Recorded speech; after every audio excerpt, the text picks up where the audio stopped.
মালিবাৰী পথাৰত ৰাইজে নিৰ্মাণ কৰিলে হাকু। কামৰূপ জিলাৰ চমৰীয়াৰ মালিবাৰী পথাৰত এইবাৰ ৰাইজে নিৰ্মাণ কৰিলে বাঁহৰ হাকু। বগুৰিগুৰি গাঁও পঞ্চায়তৰ অন্তৰ্গত ১ নম্বৰ মালিবাৰী পথাৰ গাঁৱৰ অধিবক্তা জেহিৰুল ইছলামৰ নেতৃত্বত আৰু অৱসৰী শিক্ষকদ্বয় লিয়াকত আলী আৰু আলাউদ্দিন আল আমিনৰ সহযোগত ৰাইজে বিধ্বস্ত কালভাৰ্ট এখনৰ দুয়োকাষে গাঁঠিৰ ধন খৰচ কৰি ওচৰা ওচৰিকৈ নিৰ্মাণ কৰিছে ৩খনকৈ হাকু। গাঁওখনত বছৰৰ ছমাহী জলমগ্ন হৈ থকাৰ পৰিপ্ৰেক্ষিতত মালিবাৰী সোণতলী পকীপথ সংলগ্ন বানত চিঙা হাল সদৃশ এই পথছোৱাৰে অতদিনে যাতায়াত অব্যাহত ৰাখিছে ইয়াৰে ৫খনকৈ গাঁৱৰ স্থানীয় ৰাইজে। উল্লেখ্য যে এই পথছোৱাৰে স্কুল কলেজৰ ছাত্ৰ ছাত্ৰীকে ধৰি বেংক গ্ৰাহক ৰোগী আৰু ব্যৱসায়ীয়ে টুলুঙা নাৱেৰে বিপদ সংকুল যাতায়াত অব্যাহত ৰাখিবলগীয়া হৈছে, যাৰ বাবে উপায়ন্ত হৈ মালিবাৰী সোণতলী আৰু মালিবাৰীৰ পৰা চমৰীয়া নগৰবেৰালৈ সুচল যাতায়াতৰ কথা চিন্তা কৰিয়ে ৰাইজে গাঁঠিৰ ধন খৰচ কৰি বনাবলগীয়া হৈছে এখন নহয় ৩খনকৈ বাঁহৰ হাকু। সেয়ে এই ঠাইখনত শীঘ্ৰেই এখন কাঠৰ দলং নিৰ্মাণ কৰি দিবলৈ ইয়াৰ ৰাইজে স্থানীয় বিধায়িকাৰ লগতে অসম চৰকাৰলৈ দাবী জনাইছে। এইখিনি এৰিয়াটো হ'ল আচলতে ১ নম্বৰ মালিবাৰী পথাৰ হয়। আমি ইয়াতে আজি আমাৰ এই খণ্ডৰ যিখিনি ৰাইজ আছে তেওঁলোকৰ ল'ৰা ছোৱালীৰ স্কুলত যোৱাৰ কাৰণে বা ৰাজহুৱা মানুহ যিখিনি আছে তেওঁলোকে বজাৰ সমাৰ বা বিভিন্ন জায়গাত যোৱাৰ কাৰণে ইয়াতে আহিল তেওঁলোকে মানে ৰখিবলগীয়া হয় নাওৰ কাৰণে। গতিকে আমি ইয়াৰে ৰাইজে মিলি পেলাই ৰাইজৰ দান বৰঙণিৰে আমি ইয়াতে এখন বাঁহৰ দলং আজি সাজিছোঁ, কিছু কৰিছোঁ আৰু কিছু কৰিবলগীয়া এতিয়াও আছে। আমাৰ এইখিনি ৰাস্তাত কমেও ৩টা দলঙৰ প্ৰয়োজন হৈছে যাতায়াতৰ কাৰণে। এই অঞ্চলৰ যিখিনি মানে ল'ৰা ছোৱালী বিদ্যালয়লৈ যায় তেওঁলোকৰ কাৰণে বহুতেই অসুবিধা হৈছে, যাৰ কাৰণে ইয়াত আমাৰ এইফালে সৰুবাৰ যিখিনি আমাৰ ৰাইজৰ মানুহ আছে তেখেতসকলৰ লগত আমি আলোচনা কৰি আমাৰ পকেটৰ পইচাৰে আমি এই দলংটো নিৰ্মাণৰ কাৰণে আমি প্ৰস্তুতি হাতত লৈছোঁ আৰু ইতিমধ্যে তাৰে ৩ ভাগৰ ১ অংশ আমি ক্লিয়াৰ কৰিছোঁ। আৰু এই ৰাস্তাটো যদি হৈ যায় তেতিয়াহ'লে আমাৰ ওচৰতে থকা দোৰামাৰী মালিবাৰী যিটো স্বাস্থ্যকেন্দ্ৰ আছে এই স্বাস্থ্যকেন্দ্ৰলৈ যোৱাৰ কাৰণে আমাৰ খুব সুচল এটা ব্যৱস্থা হয়। ইয়াৰ কাৰণে আমি ইয়াতে মানে এই পদক্ষেপটো হাতত লৈছোঁ। আমাৰ সন্মানীয় বিধায়িকা বাইদেউৰ লগতো পঞ্জীকা আলোচনা হৈছে যদিও তেখেতে আমাক সশৰীৰে তেখেতৰ লগত সাক্ষাৎ কৰিবও দিছে।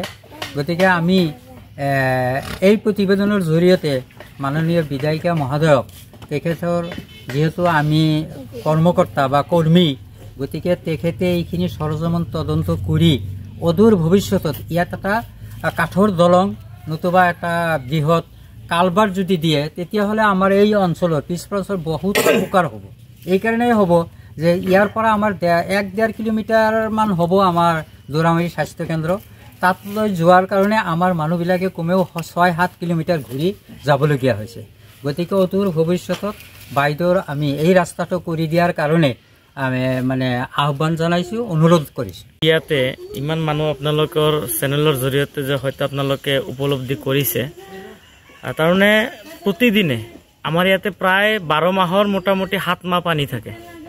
আৰু এই আমাৰ বগৰীগুৰি জিপিৰ আটাইতকৈ যদি দ অঞ্চল আছে আমাৰ মালিবাৰী প্ৰপাৰ মালিবাৰী এৰিয়াটো আছে আৰু তাৰ ভিতৰত এইটো এটা মানে অন্যতম। গতিকে কথা হ'ল আমি স্কুলীয়া ছাত্ৰ ছাত্ৰীৰ পৰা আৰম্ভ কৰি একেবাৰে মেডিকেলৰ পৰ্যন্ত আমাৰ ৰাইজৰ যিটো অৱস্থা খুবেই মানে এটা দুখ লগা অৱস্থা। আৰু এই দুখ লগা অৱস্থাৰ প্ৰতি আজি আমি মানে ৰাইজ হৈ ওলাই আহিছোঁ।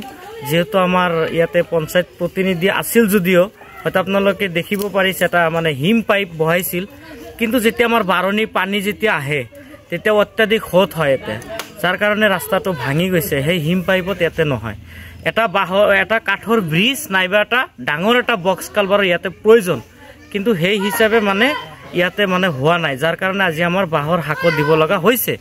ইয়াতে স্কুলীয়া ল'ৰা ছোৱালী টুলুঙা নাৱেৰে মানে যাতায়াত কৰে, কেতিয়াবা এক্সিডেণ্টৰো সন্মুখীন আমি কেতিয়াবা মানে হৈ থাকোঁ, যাৰ কাৰণে এতিয়া আমি আমাৰ বিধায়িকা মহোদয় বাইদেউক অৰ্থাৎ নন্দিতা দাস ডাঙৰীয়ানীক আমি আহ্বান কৰিছোঁ, যিহেতু আমাৰ ওচৰতে এখন মিনি মানে PSC আছে দোৰামাৰী মালিবাৰী বুলি যিখন উল্লেখ, এইটো যিহেতু মূল ৰাস্তা আৰু এই ৰাস্তাৰ কাৰণে ইয়াতে এখন কাঠৰ ব্ৰিজ বা ডাঙৰ এখন কালভাৰ্ট বক্স কালভাৰ্ট দি এই অঞ্চলৰ কাৰণে যাতে এটা মানে ৰাইজৰ প্ৰতি হয়তো অলপ সঁহাৰি জনায় এইখিনি বাইদেউৰ ওচৰত আমি দাবী উত্থাপন কৰিছোঁ। লগতে আমাৰ বাইদেউ যেহেতু মানে আমাৰ এই অঞ্চলৰে বা আমাৰ সমষ্টিৰ মুৰব্বী, ইয়াৰ উপৰিও আমাৰ যে গুৱাহাটী লোকসভাৰ MP বিজলী কলিতা মেধিৰ লগতে অসম চৰকাৰক দাবী উত্থাপন কৰিছোঁ, যেহেতু আপোনালোকৰ বহুত বিভাগ আছে, আপোনালোকৰ বিভাগৰ পৰা আমাৰ এইটো হয়তো মালিবাৰী টু চন্তলি, মালিবাৰী টু নগৰপাৰা যিটো আমাৰ সংযোগী PWD ৰোড, আৰু এই ৰোডৰে এটা মূল ৰাস্তা এইটো যিহেতু আমাৰ স্বাস্থ্য কেন্দ্ৰ আছে, গতিকে সেই হিচাপে অতি সোনকালে এই অঞ্চলৰ নিৰ্মাণ কৰি দিয়ে আৰু লগতে এটা বক্স কালভাৰ্ট এটা কাঠৰ ব্ৰিজৰ ওচৰত আহ্বান বা ৰাইজৰ হৈ মই দাবী জনাইছোঁ। News desk report, news 24 NE।